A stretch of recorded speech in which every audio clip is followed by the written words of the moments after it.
Today, I will show you how to fix a muffled voice in Adobe Audition.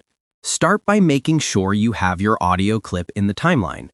Then go to the top menu bar and click on Effects. Hover your mouse over Filter and EQ, and then select Parametric Equalizer. This tool allows you to adjust different frequencies in your audio to make your voice sound clearer and more balanced. Audio usually sounds muffled when there are too many low frequencies or not enough high frequencies. This makes the voice sound dull and unclear.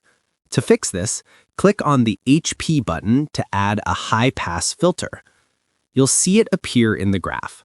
Now move the HP point slightly toward the higher frequencies. This removes some of the lower frequencies that make your voice sound muddy. Use the play icon at the bottom to preview the changes as you adjust.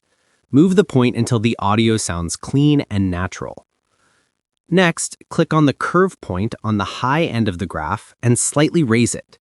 This will boost the higher frequencies and make the voice sound brighter and clearer. Keep adjusting until your audio sounds balanced. Once you're happy with the result, click Apply to confirm the changes. And that's how you fix a muffled voice in Adobe Audition.